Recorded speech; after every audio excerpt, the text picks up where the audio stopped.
T-minus 10, 9, 8, 7, 6, 5, 4, 3, 2, 1. Engines full power. And liftoff of Falcon 9. Go Eutelsat-10B, go 1049. Vehicle's pitching downrange. Stage 1 propulsion is nominal.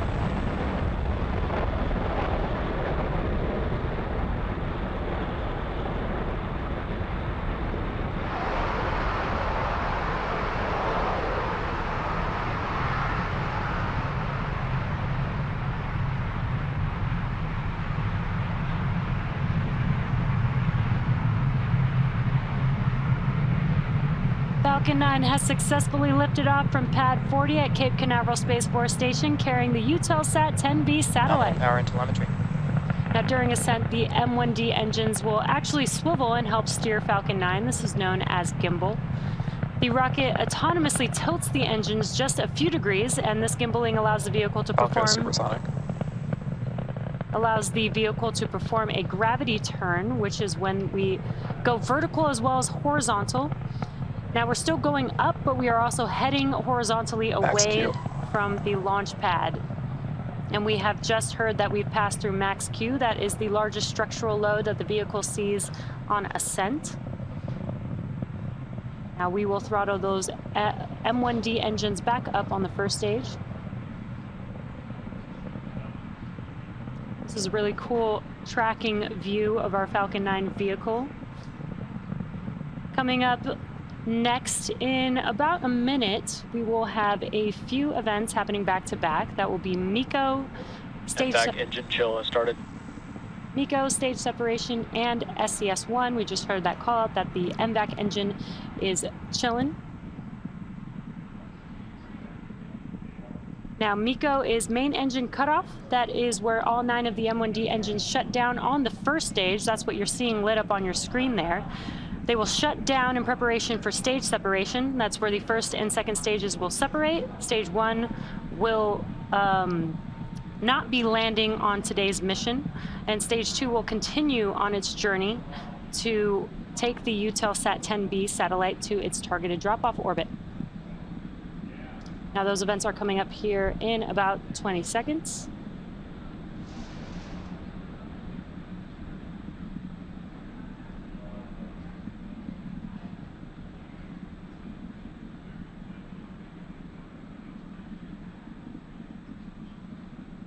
Main engine cut off. Stage separation confirmed. Stage 1 FTS is safe. Ignition.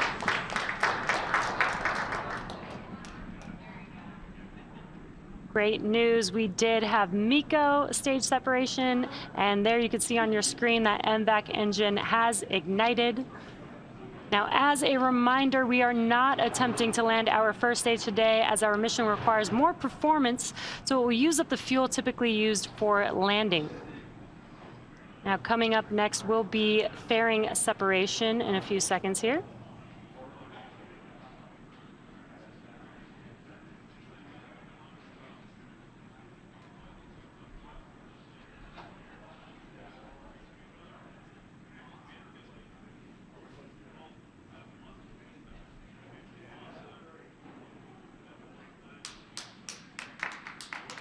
Great live view there of the fairing halves separating from the stage Fairing 2 separation. vehicle. Acquisition of signal, Bermuda. And there we heard the confirmation call out. We will be attempting to retrieve these fairing halves again today once they fall back down to Earth using our recovery ship Doug. Second stage is currently in the middle of its first burn, and our next milestone coming up is second engine cutoff 1, or SECO 1. And that's scheduled to happen in about 4 minutes from now. Now, if you're just joining us, we are currently at T plus 4.5 minutes into today's mission, Eutelsat-10B. So far on the mission, we've had a successful liftoff, MECO, stage separation, SES-1, and fairing separation. Again, as a reminder, we did not attempt the landing of our first stage vehicle today, as this mission requires more performance. Again, we will be utilizing all of the fuel inside of the Stage vehicle. 2 following a nominal trajectory. We did utilize all the fuel needed for this mission, so the vehicle is being expended today. Now we're currently in the first burn of 2 planned MVAC burns prior to satellite deployment, and our next major milestone that we have coming up is SECO-1. And we are just under 3 minutes away from SECO-1 on the second stage. That's second stage engine cutoff 1.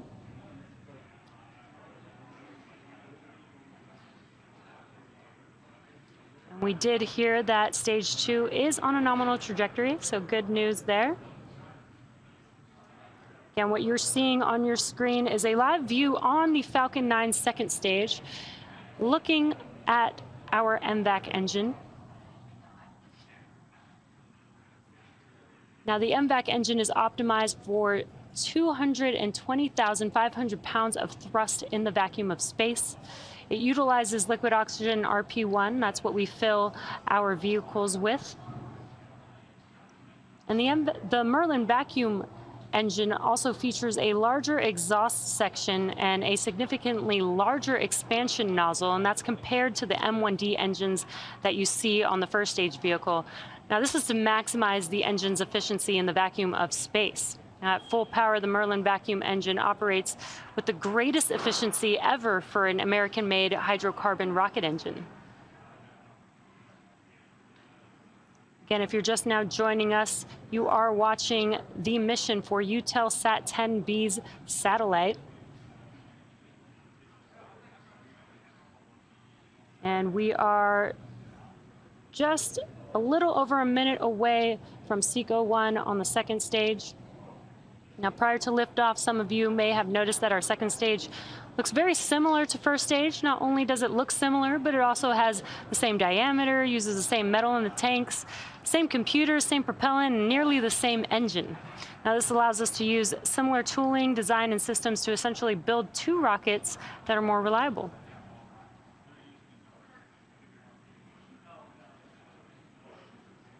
Again, the next event coming up is SECO-1. This will be the first shutdown of this MVAC engine. We do have 2 planned burns. Stage 2 is in terminal guidance. We do have 2 planned burns for this mission to get Eutelsat-10B to its targeted drop-off orbit.